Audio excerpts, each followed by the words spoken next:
First of all, I just wondered if you could all introduce yourself, and can we start with? So we start with Christine. Sorry, Michelle. Would you mind introducing yourself? Yeah, sure. I'm Michelle Ross. I'm the founder of Clinic Q, which is a holistic wellbeing and sexual health service for trans people. So it's by trans people, for trans people. We are a trans organisation, and we're also inclusive of people who self-identify as cisgender within our organisation. And I'm a psychotherapist and have been for 31 years. Kieran, do you want to answer? Yeah. Hi, I'm Kieran, pronouns they, them, he, him. I am the head of trans inclusion at Stonewall, and I've also previously kind of worked with Gallup, helping trans people experiencing domestic violence, sexual violence and hate crime, as well as working with gendered intelligence with young people aged 11 to 16 who identify as trans. Jane? Hi. Oh, good, it's working. Jane Fay. I suppose I start out as a journalist and a writer and professional nuisance, and as a result of that I work with Trans Media Watch. We spend a lot of our time, or we have in the past, tried to improve the press. I think now we're just going to set fire to it. No, not at all. You're recording, aren't you? So I'm certainly here to talk about experience, to talk about welfare, but also if you've got any loaded questions about the media, fire them my way. And I've got some free badges. If you want some, come and ask afterwards. Cheers. I'm back again. Hi. I'm Tanaka Fuego, international spoken word artist, trans, masc, individual, pronouns he and they. Yeah. Hi, I'm Chloe Filani. I'm trans woman, pronouns she, her. I'm a poet, black feminist, performance artist. Yeah, that's my tagline thing. You can find me, like, what I do on Instagram. Yeah. Great, thank you. I'd just like to, obviously we've just seen a whole series of short films around transgender experience, and I'd just like to get people's perspective on what they thought were some of the points in the films, things that touched you or things that you'd like to discuss. Tanaka, you, for example, you were involved with the programming of these films. Could you just tell us a bit, of maybe to start off with, what your thoughts were about some of the films that we found for this part of the festival? I think my top 5 films were all shown, so I'm super excited about that. My favourite film in particular was the piece with the South Asian trans women. That was my favourite movie purely because I think we're so used to seeing trans women being massacred, and being abused out here in these sad streets. So I found the simplicity of it so engaging and elegant, and how a story is just told of just everyday life for them, and how that doesn't have to include something being bloody and messy and an aggressor all the time, So I thought that was just super beautiful. And I also found the first film with the trans man, Tell by Date. I thought that I just saw myself reflected in it, and I've never seen that before. I started crying watching it again while I was sitting down, and I was like, I've seen this like twice. But just that story as a whole, just seeing a trans black man represented was interesting, definitely.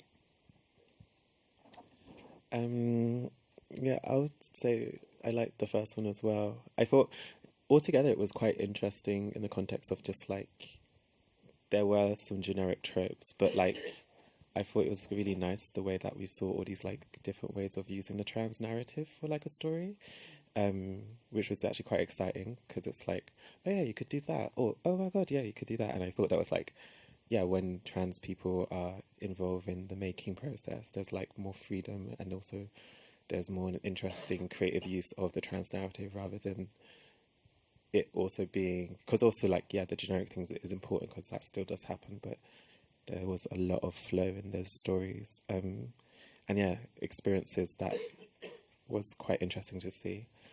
Yeah. Thank you. Michelle, have you...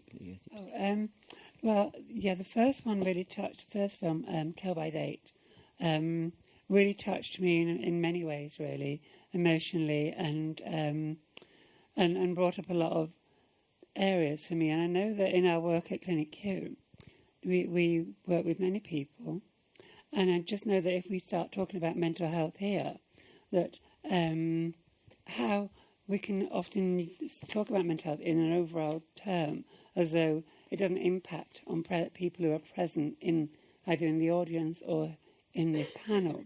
And I think we need to be aware of how that might impact on anyone here, and if we start exploring that more, and how that's held safely in some way. That's what I felt I needed to say.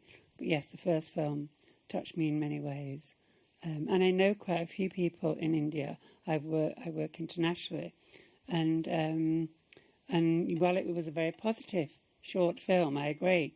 There's many aspects of exclusion, but also progression in rights for trans people in India.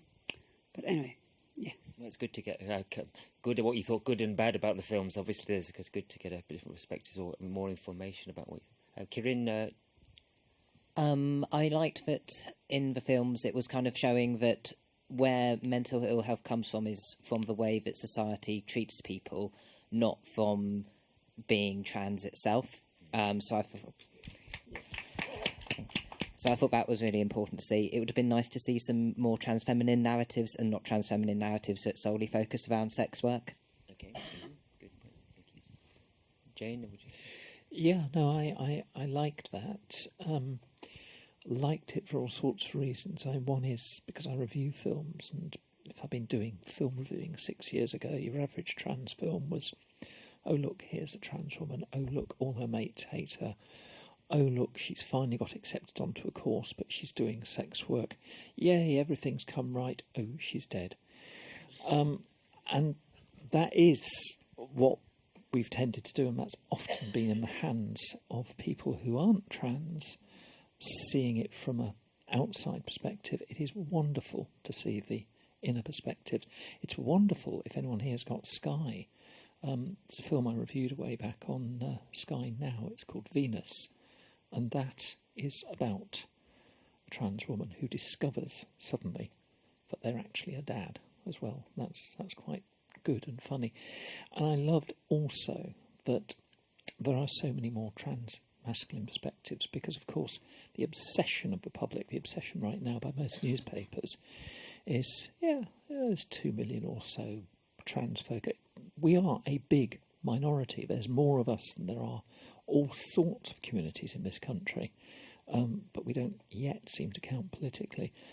Of that 2 million, there's probably about 25,000 who come under the Trans Women Out transitioned banner. 25,000 out of 2 million. And who did the press talk about the whole time? Oh yeah, trans women. So it's brilliant that there's so many more trans masculine. The only thing I would have said is, come on, bring on the non-binaries as well. So I wasn't sure yet. Thank you. Thanks. Can I just say something?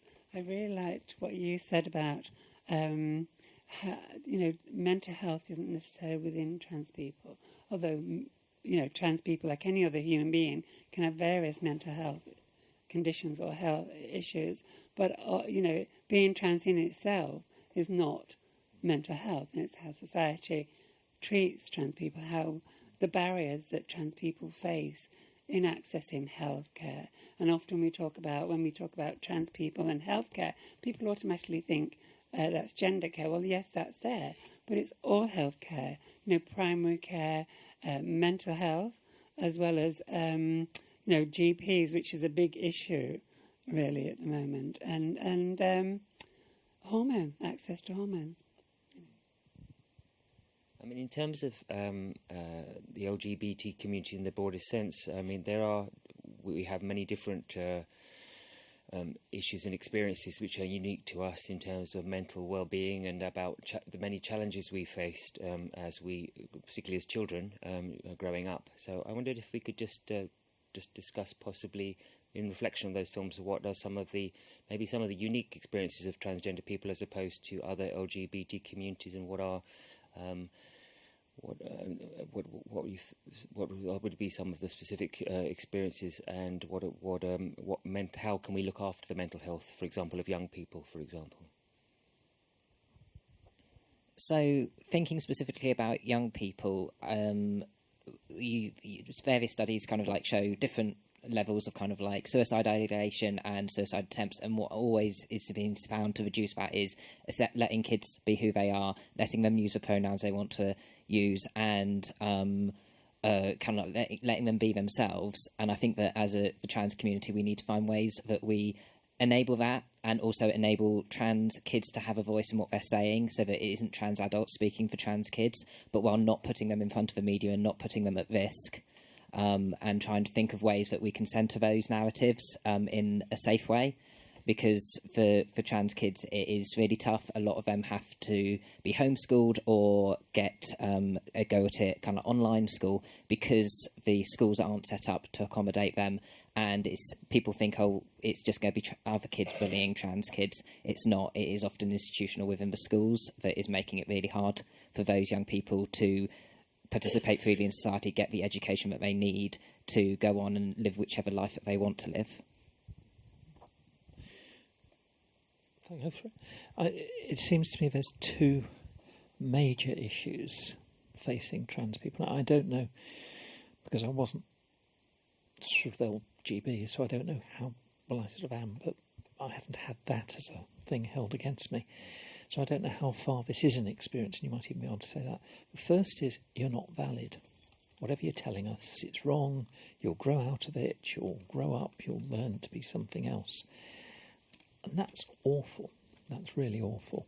And it's always, always there. There's always this narrative around, is the person really what they say they are, which means that you spend your whole time having to prove yourself, unless you're very, very sure.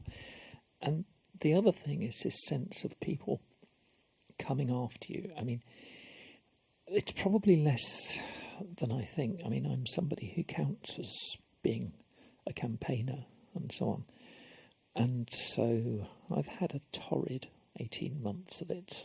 Some of the anti-trans folk decided to come after me, and it ranged from stalking to the sort of inevitable pizzas arriving at 11 o'clock at night, or on one occasion it was a Chinese meal, and that was a bit annoying, because what happened was a Chinese meal arrived. It was about 10:30, and it's a bit scary when that happens.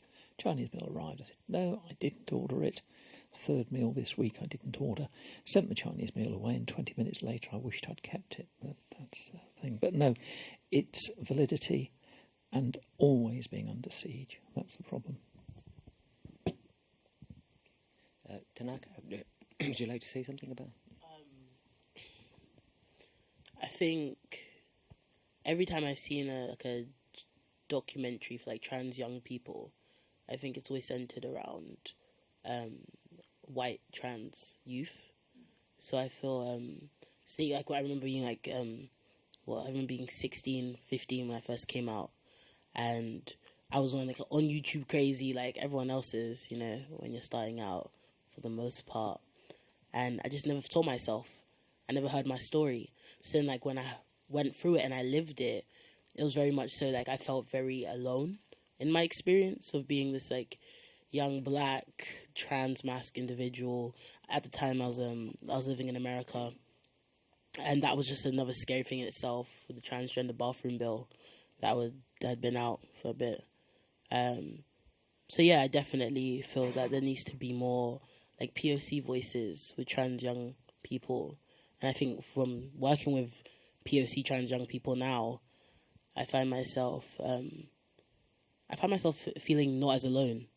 Does that make sense? Like I go back in time in my head and I'm like, wow, like these kids don't understand how many other people are going through the same thing they're going through, from hyper-religious parents to abusive homes, you know.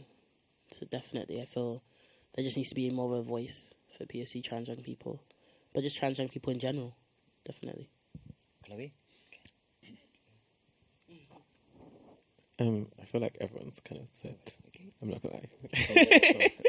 So there's a few things coming up for me, and but first I want to say one of my nephews, and Vincent's who's theirs, is a young trans guy, and they going to use the term transitioned at 12 and went to change schools because they were going to a school that wasn't appropriate for their gender, and they were well supported, and also now they're 23, I think, and 22, and they're at university. And that's been a really positive progression for him, but that's not always the case, and we know that. And I think yes, there needs to be more young people represented, and like you were saying, you didn't see that representation for you, and that's really important. Just a little concern for me is that exposure at a really young age. Is that okay with that young person? I don't know. It's just a question. I don't know, but it might be. Thank you. Could I just ask the three organisations represented here about signposting services? We've got transgender people in the audience. So in terms of wellbeing and mental health services for transgender people, but also obviously with the two of you as well about in terms of maybe it's not just the services that provide mental health support, maybe it's each other and other parts of the community. So I just wondered to ask you about what services are there for mental health support and well-being for transgender people, and how does that also come from different aspects as well?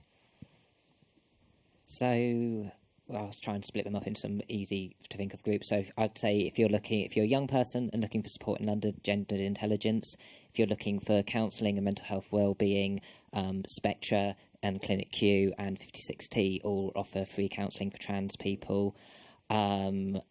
If you're kind of looking for support groups, there's some really good ones around. There's like Non-Binary London, TMSA UK if you're a trans masculine identified person.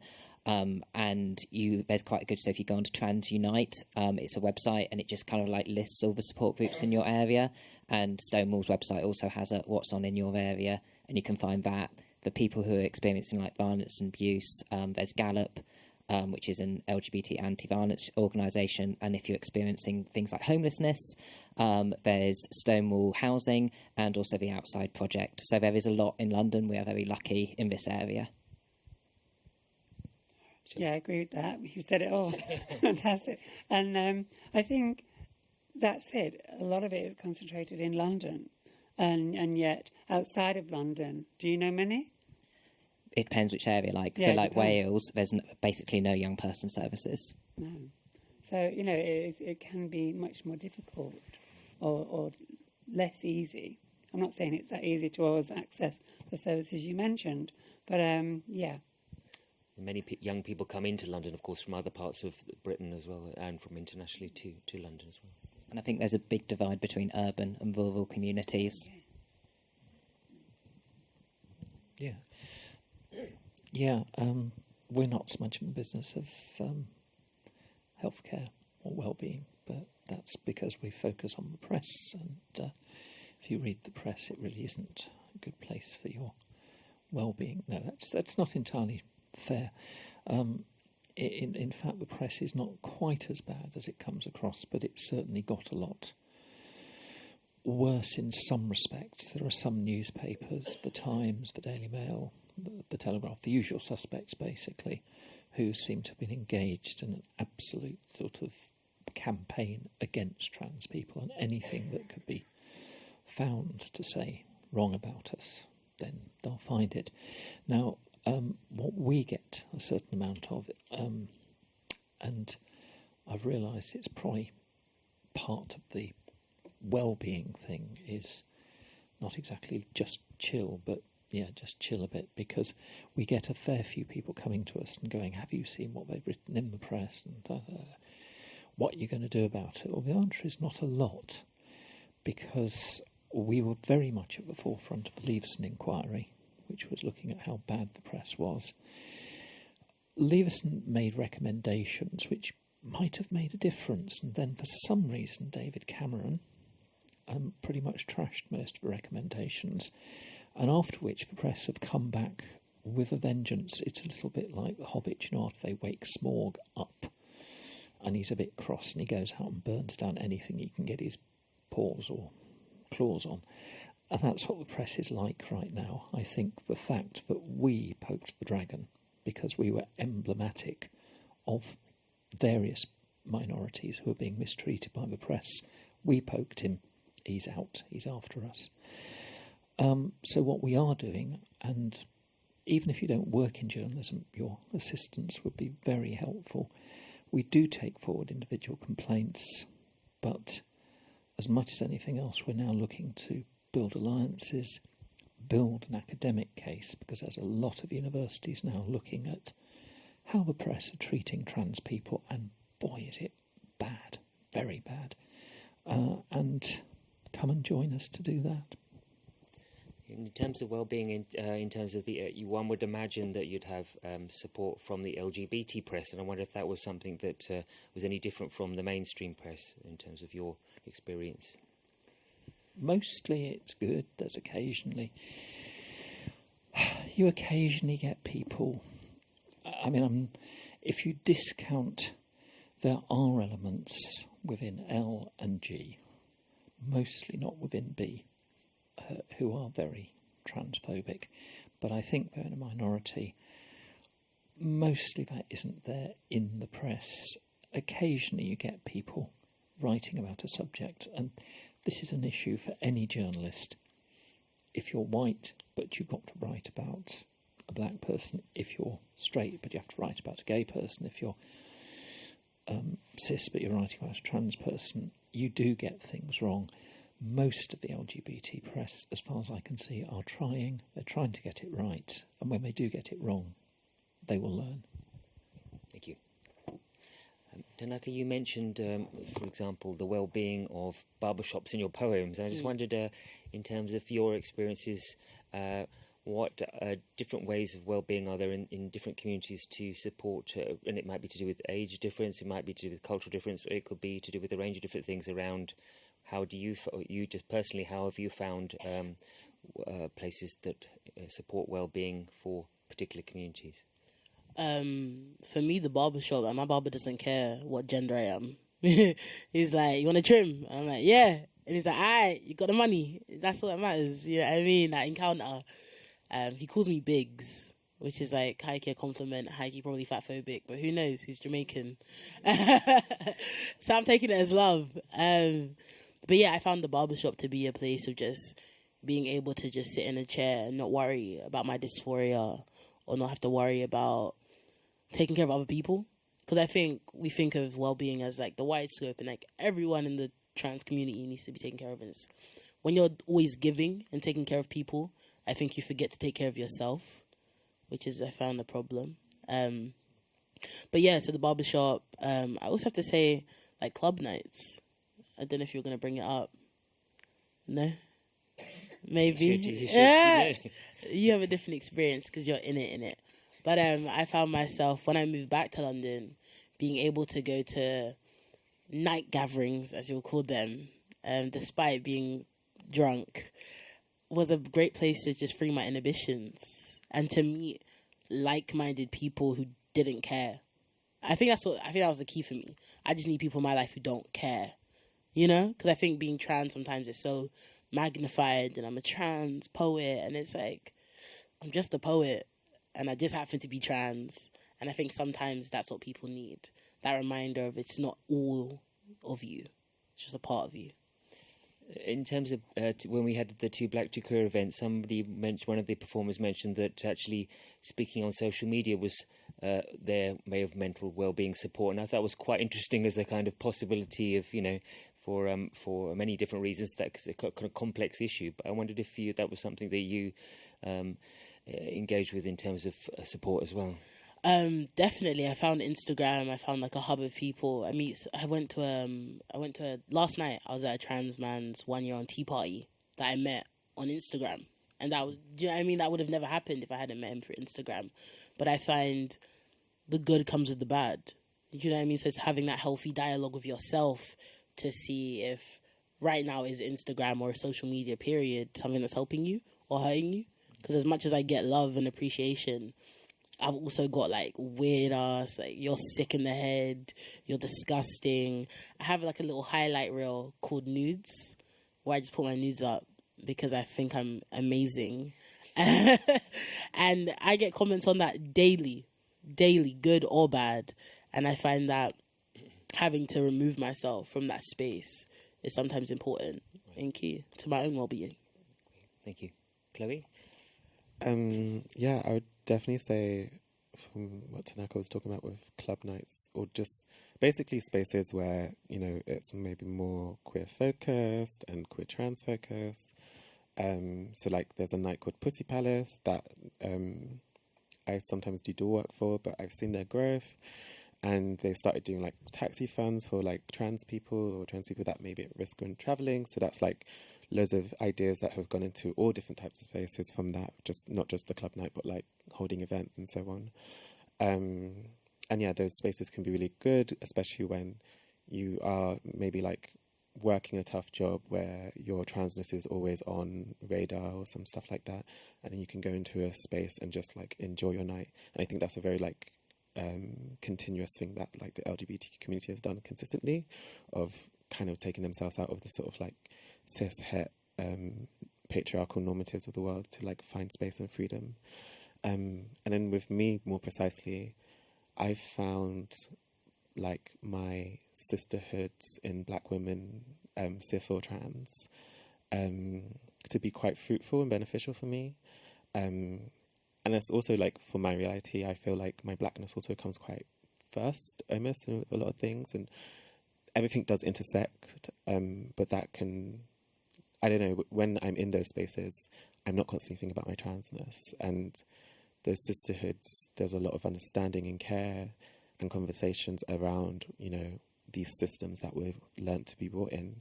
And even when we think about these systems, like a lot of these systems were built around the sort of racialization of gender, like the way gender is created and the binary of it or has come from looking at indigenous people, black and brown bodies, and how they were more free, in which these systems were created. So there's a lot of dialogue in these spaces and awareness.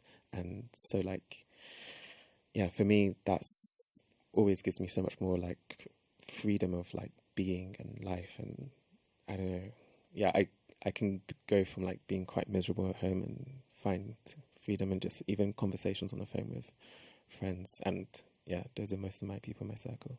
Thank you.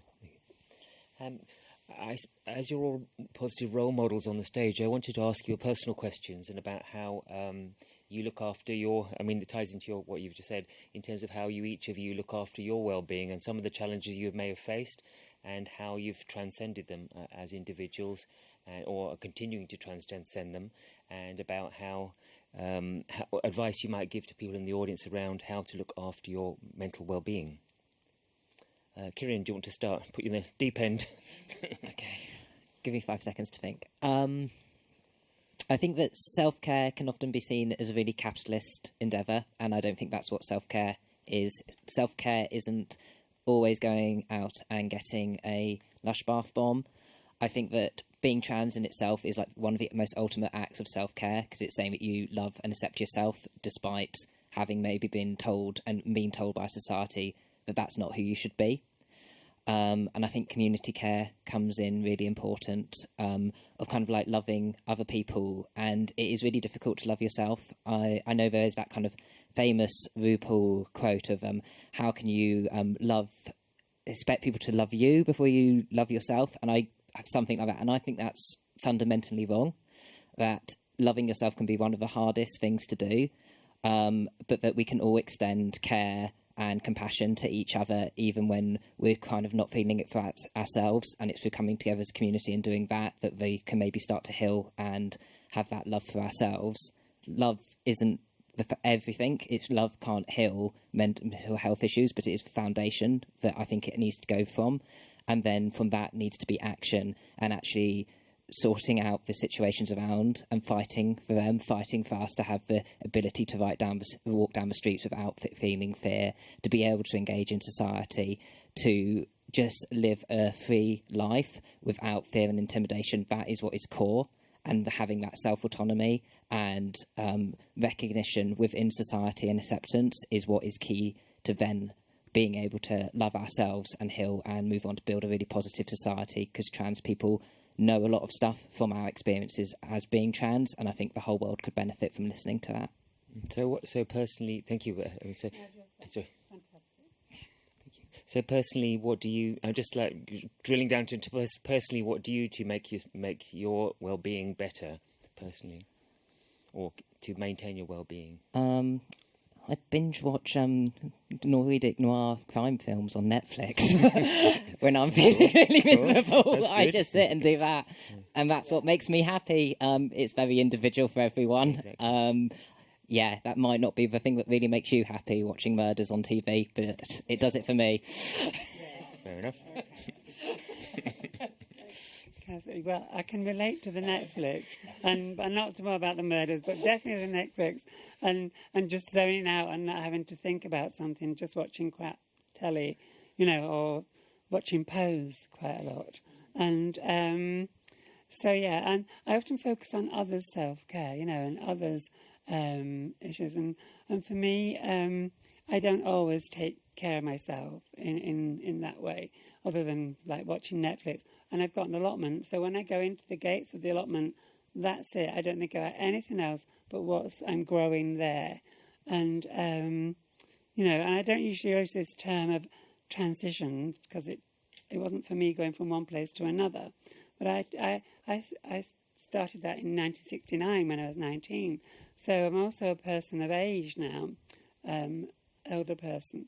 And I often think we don't get focus on the needs of elder trans people, which are often excluded from that care.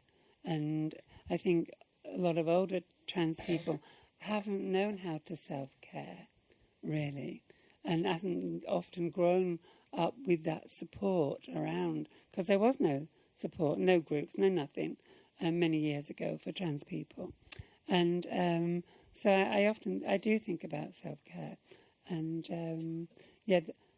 I know. I was going to talk about self-medicating, but as well, I'll leave that for now. Please talk about whatever you feel free to talk about. Please do, yeah. Okay.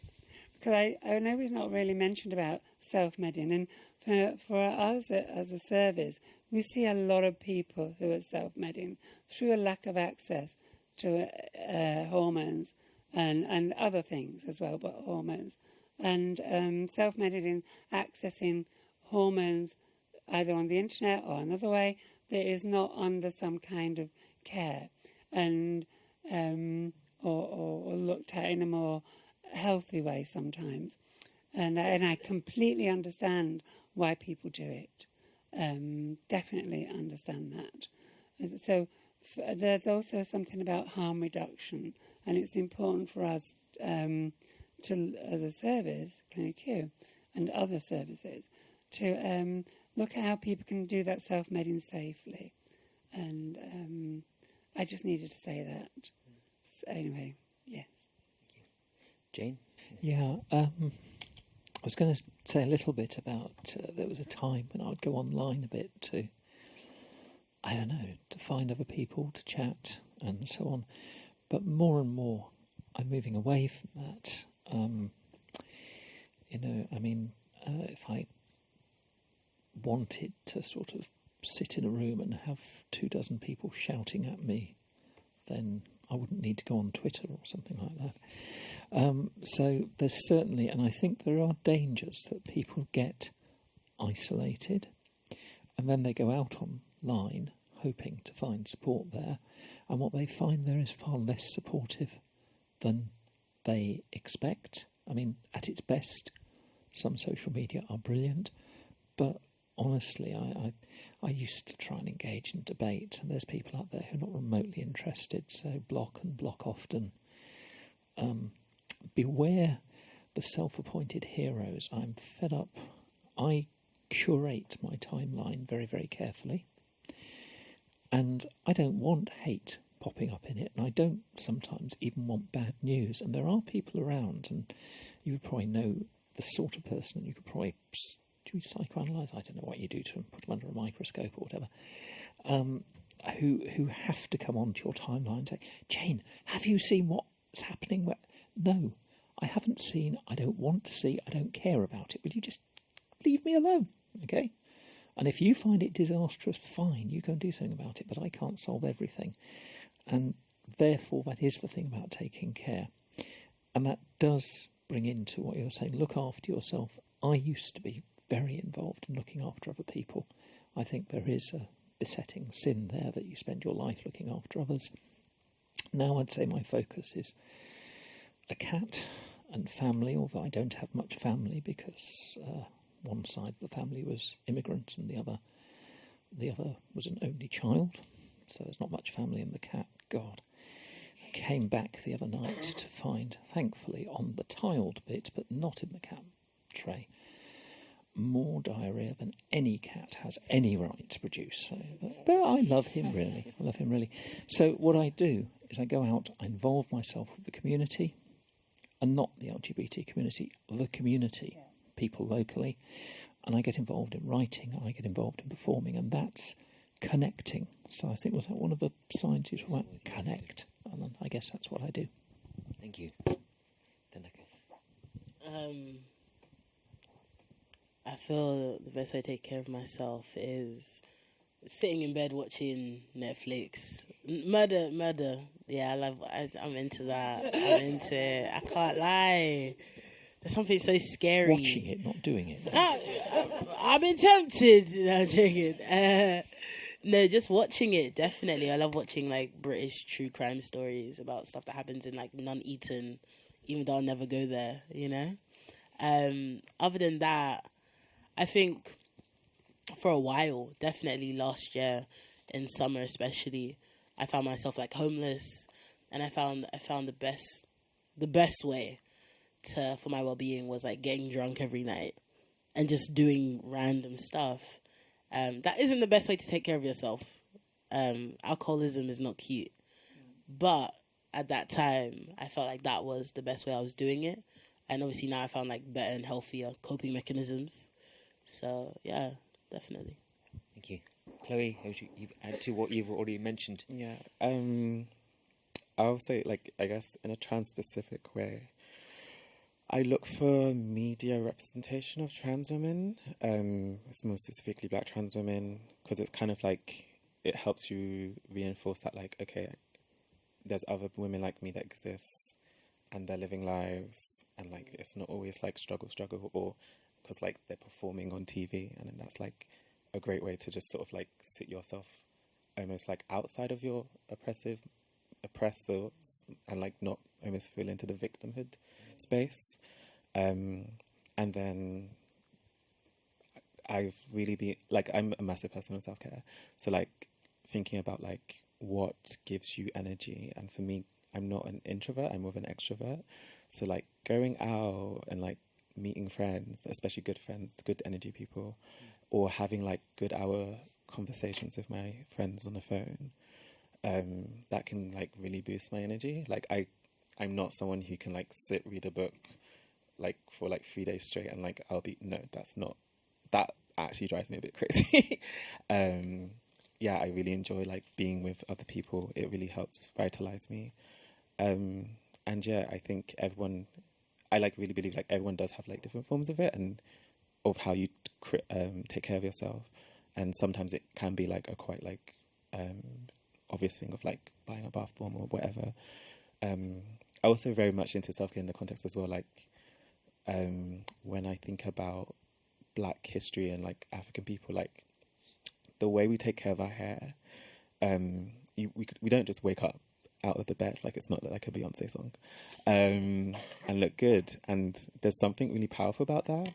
But, like, capitalism, because of the ideas of time and having to make money and rush out your house, a lot of Black women talk about the struggles of it, but realistically, like, we have created so many different forms of, like, plaiting hair, carrying hair, getting dreads and so on, to, like, take care of ourselves. And, like, that is almost the beginning of it. You're taking care of yourself physically as well as mentally. Like, and also sometimes we do it for each other, unplait each other's hair, braid each other's hair, and there's so much, like, the self-care is, like, this love for yourself and then a love for others. and that can be really healing. And yeah, that's, I guess, a blurb of my ideology of self-care. Thank you very much. Thank you.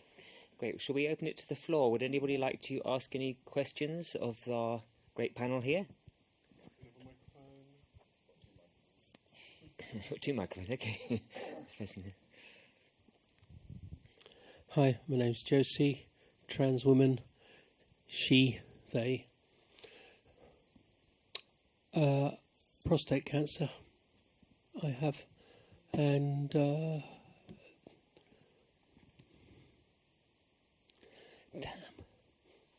sitting in a waiting room as me, is incredibly uncomfortable. I have mammograms, and I have to say that the practitioners are never anything other than outstanding, but the reception areas, even when it's been a nurse on the reception area, treat me like shit, and the look on their face is like, what are you doing here? You don't belong. So that in terms of mental health, it's really stressful going to sit in a waiting room, and I don't think yet that the NHS has grasped that perhaps people on the trans spectrum may need something more than is being provided on ordinary health issues, not trans-related issues. Thank you. Thank you. Anybody like to respond to that in terms of... I agree. And I know I can only speak like from the service that we run. We create we have a partnership with an NHS in South London at Camberwell, King's College Hospital, and we create a community space in that what is usually a waiting area, with tea, coffee, and all sorts of things, because it can be very clinical and it's not like community, and so we create that. But I agree. I think access to all healthcare, as I mentioned earlier, can be an absolute nightmare for many trans people, and especially the front of house staff who might not have the same level of support in raising awareness, can impact. And that first meeting can put people off from going back or just walking away out of it, and impact, as you've clearly said, on the difficulties of accessing healthcare. And I'd kind of also add that the way that the NHS system is set up, it is so gendered that it then makes it very difficult for people to have to know a large amount of stuff to be able to keep themselves healthy. So, for example, if you change your gender on your NHS records and say... So a trans woman will then not get any things reminding her to have a prostate exam every 4 years. Instead, she'll be reminded every 5 years to get a cervix exam when she doesn't have a cervix. For trans men, they will be they'll be automatically taken off for reminders to get a cervix exam, smear test. And so all of that is making them people, if they're not getting those reminders, they don't know that they may be needing them, and then that is why we're being left with poor health outcomes. And then when something does go wrong, it's then really difficult, as you were saying, to access kind of like healthcare, because it's uncomfortable, it's gendered, and it makes people almost out themselves just by being there. And then there's also a lack of research, that we don't know what the long-term implications are of some things, because people don't study it. We don't know what the long-term health outcomes, for example, on being on testosterone is. Does it increase risk of cervical cancer or any kind of cancer? We don't know, because when they've looked at it, they've only looked at kind of like a 4-year span. And so that makes it very hard for people to make informed decisions about their health. And that's what we need. We need to have information so that we can make the right choice for ourselves. Absolutely. And also, can I just say about data collection, it's very binary. It's historically binary and it's presently binary in the health systems.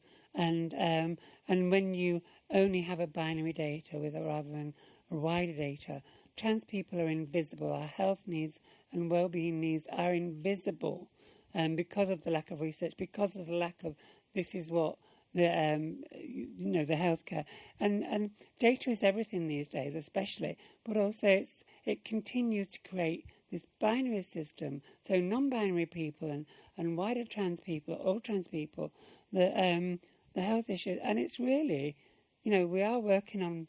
Many of us are working on making these changes to the data collection, but it is excludes people. It doesn't create an inclusive approach. Anyway. Are there any activist groups actually happening in the NHS to actually to challenge some of these stereotypes? Or? Oh, good, yes. I mean, we're working very closely. I mean, at Clinic Q and other services have what's two-stage data collection. We worked with Public Health England over several years to create what's called a HEARTS, HIV and AIDS recording system. And for the first time ever in over 30-plus years of HIV in the UK, it was only from 2017 that we got data on trans people living with HIV in the UK, and that was appalling. But however, we campaigned, a number of us, to create that difference. And it shows when you have a two-stage data collection that's inclusive of trans people, it actually shows the health issues. It shows more than that. It shows many things. So it's really important. So yes, sorry, that was a longer answer. Right. Can I come in? A couple of thoughts there. One is that Britain is secretive. It's secretive as anything, so you never quite know what's going on.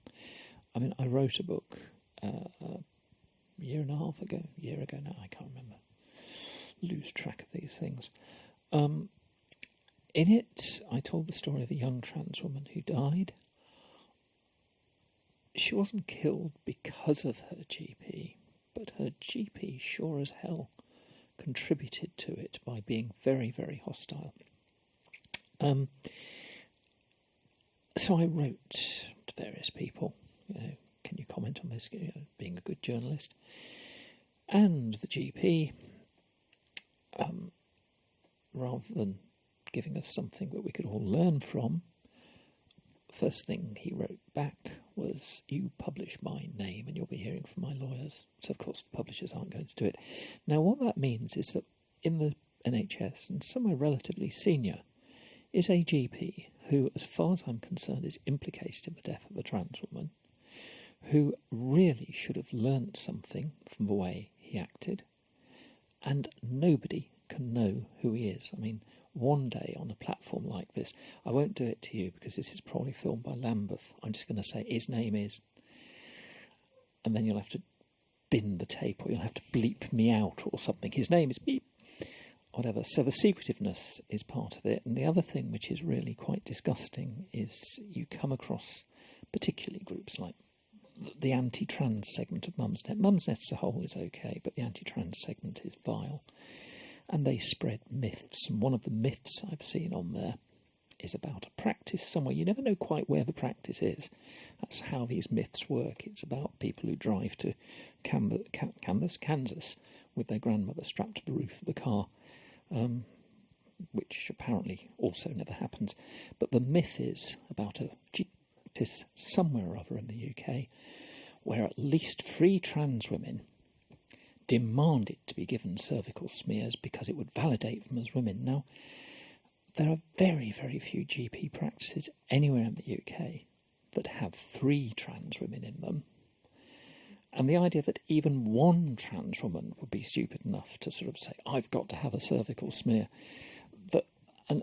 So when you come across these experiences in having a mammogram, one wonders if some of the people there haven't been reading the sort of anti-trans Mumsnet bit and going, oh, you haven't even got any real breasts, they're false, just wasting our resource. But the solution to this, and Michelle, you might know better than I how this works, but every GP practice has these sort of patient liaison groups. Join them and stick up for yourself and stick up for other trans people. Can I just add quickly in on that I think that there's this kind of expectation of trans people to be really, really smart and know everything all the time. And maybe there were 3 trans women who went and got cervical smears, probably were asked them because they were probably sent a letter telling them they needed one because it wasn't based on what people have. And not all cis women have cervixes either. And that's what we need to take this back to, of looking at each patient as an individual and saying, does this person have a cervix? Does this person have a prostate? Does this person have breasts? What does this person need as an individual, and doing it that way? Because otherwise there's misinformation put out and then these people are demonised for just trying to look after themselves, and not everyone has the privilege to be able to access that knowledge and know what these words mean because it's medical. No, they may not even know what a cervix is, when they go in and ask for one. They just have been told that they need one, and that's what they think they need. But also, yes. Any other perspectives from the panel? I think the only thing I can really say on that is I feel like I've been to the GP. I actually don't go, real life, I don't go to the GP as much as I should. One is because my first experience at my GP that I just got registered to was it's like on the screen, I don't know who, I think it's on every GP. There's the TV and it says your name, right? And like my dead name appeared because it's not changed at my GP. And I was like, who's that? And everyone in the GP like had known me from childhood, but kind of didn't know me. Does that make sense? So they're like referring to me by Tanaka and everything, and then my dead name shows up, and this woman comes out screaming, dead name, dead name, dead name, to check I'm here, in case I can't read. And I just had to, I end up leaving my GP. I didn't end up going to my appointment. Do you know what I mean? So like my experience of that kind of disconnected me from my GP. And now I'm aware that there are patient liaisons. I might have to talk into that community forum. I think that's what Is that the receptionist? Yeah. So I think there's definitely, the NHS should work on receptionists a little bit. Yeah. Just a little. Yeah. Another question? This person over there. I really wanted to make a comment. My name's Vince. I'm at Clinic Q. I'm a counsellor there. I'm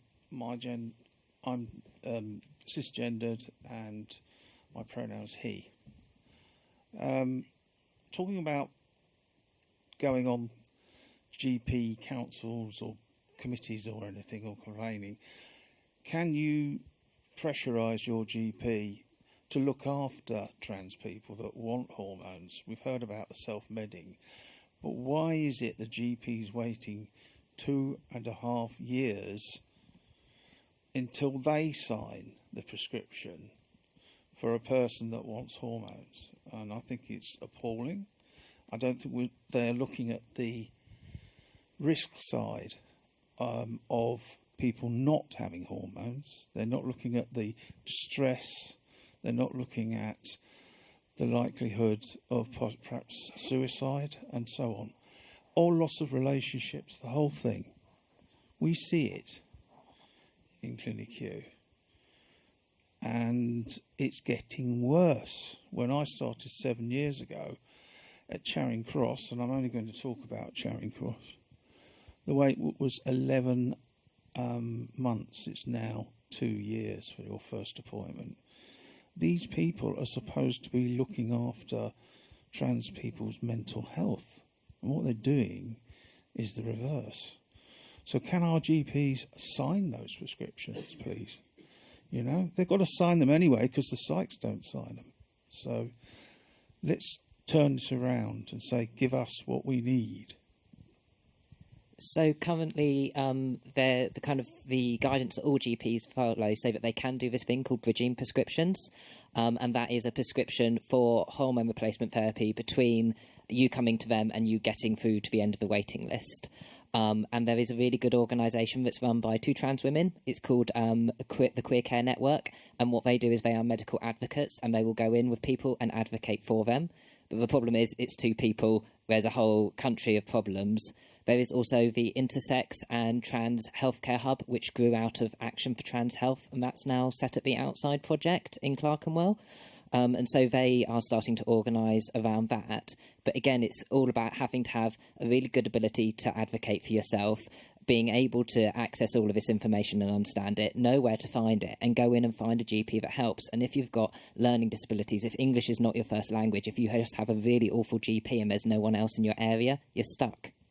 I think what you said is spot on as well. And when you think it's like 2 trans women or other people, you know, at the Outside Project as well, it's a small amount of people. But we're talking about the whole of England, at least, anyway, because it's slightly different in Scotland. And, you know, we're talking about the UK, really. And, you know, it's just that, and GPs can do bridging hormones, but they don't. And yet we know, just to say something positive, we are working with quite a network of GPs that do want to do this, that do want to be able to do it, do want to feel reassured that what they're doing is okay. And so there are, and there's a lot of people that work in the NHS do care about this system, do want to make changes. It's a huge system. It's systemic. But I just want to say there are a lot of people that they are working on making these changes. If I can come in, it makes me very angry. And if you do want to get the book, it's called Transition Denied. And I go into this in quite a bit there because the BMA advice is do bridging prescriptions, because in the long run it is far less harmful than people going out and self-medding, and you are doing some sort of good.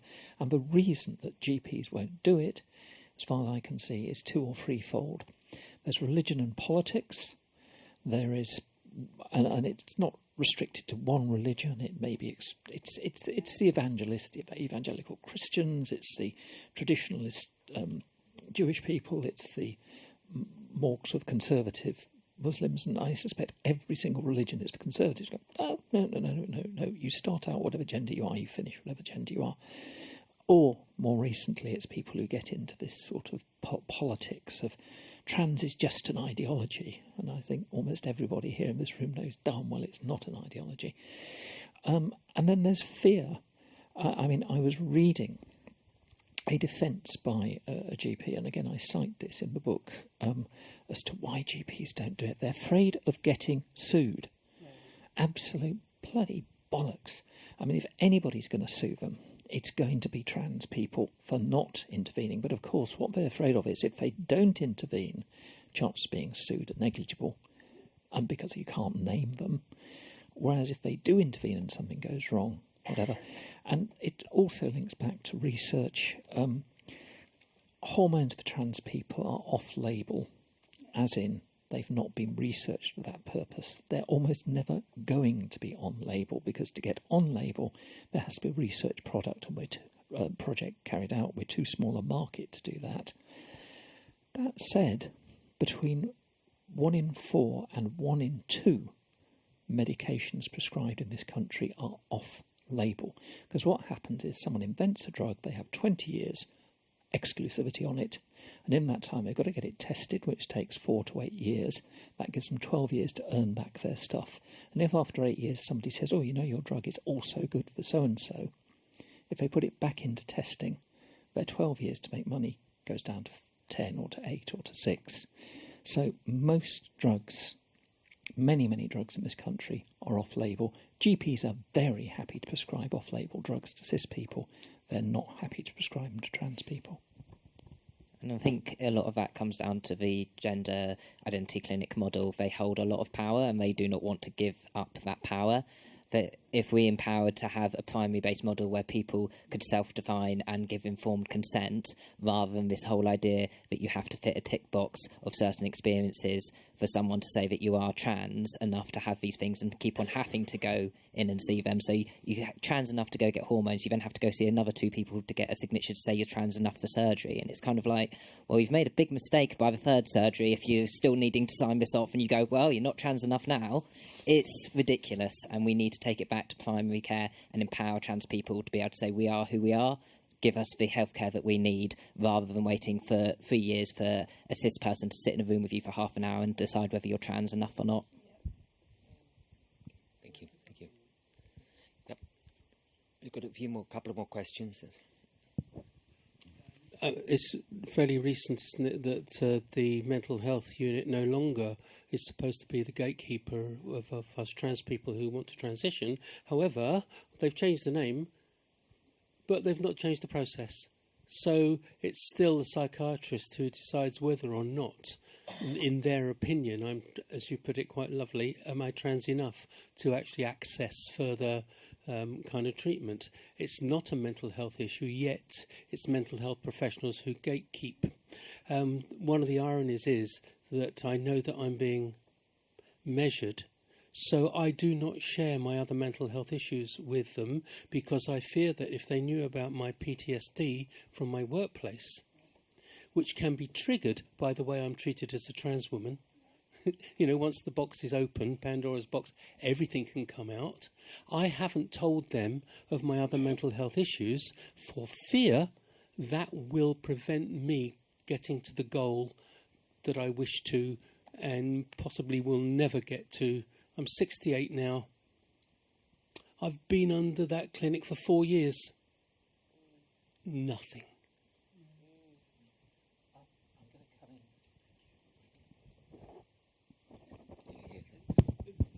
Oh, there it is. No, it's okay. I think they turn it on and off.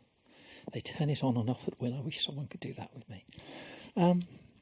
Right, look to camera. There's a camera. I'm going to do the party political broadcast right now on behalf of the trans cabal or whatever it is. And the point made there is absolutely pure gold. And it's something that every GP in this country and every clinician needs to hear straight out. My GP, for the record, is wonderful and I wouldn't change her. And over the years, she and I have gone on a journey. I'm afraid I've probably taught her a lot, but we've also worked with endocrinologists and so on. So the care I get is well suited to me and she is supportive. The rest of you GPs who won't do it because you're afraid of a risk, who won't do it because of a religion, who spend your life gatekeeping and trying to catch us out and asking questions, what do you think we're going to do back? We're going to lie to you. That is what we do. Because you make us lie. And if you think that making a significant part of your patients lie to you is in any way part and parcel of being a decent GP, decent clinician, decent human, then you are wrong. Thank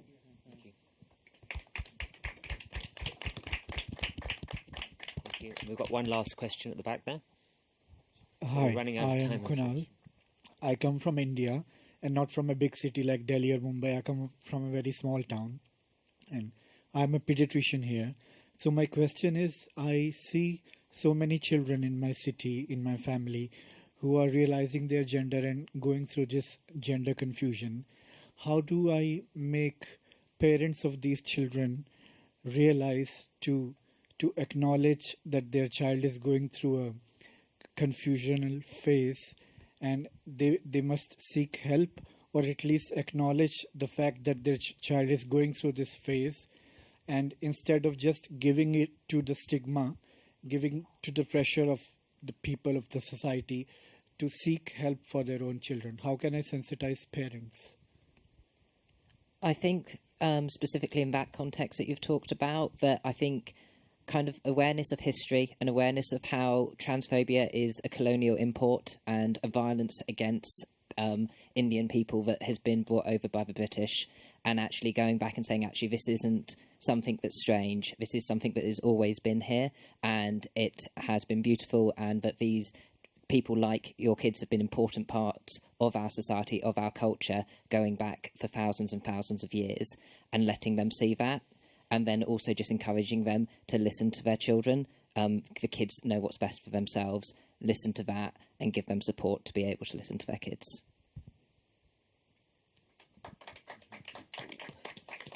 In terms of that, what particular approaches, for example, would Clinic Q take, for example, to talk to parents around their children's identity, finding their identity? I must say that we do focus on adults, and there's some great services out there for younger trans people, like mermaids. But it's about actually helping parents go on that journey with their children or child, and understanding, because there's a real pressure, as we all know, from society to conform, and then that pressure is put on the children to do that too. So the parents often need that support because they're going on that journey too, and it's very complex to answer that in a couple of minutes. But in this country there is mermaids, but I don't know about in other countries. So You could explore other services. For example, in India, there are services for transgender people in India for sure. I know of them. So be worth more detailed exploration of those services that exist in cities like Mumbai. There's certainly services, for example. Would anybody else like to give some advice on helping, how you would help people who have parents of children that are recognise themselves as transgender? I think what everyone said, and especially what Carrie said, of just sharing more information with them and just making them aware of, like, I may not be fully equipped to know this, but there's this great community, a great organisation called Mermaids. You should definitely Google, call them, get to talking. I think that's all you can do. If you're not equipped yourself, is just share resources and allow them to do their own digging and allow that child to have to control the dialogue more so. Yeah. Thank you very much. I'm afraid that's all we've got time for, but I'd like to thank this fantastic panel for contributing today in so many different ways about the many ways of well-being, and thank you very much. Thank you. Thank you. Thank you.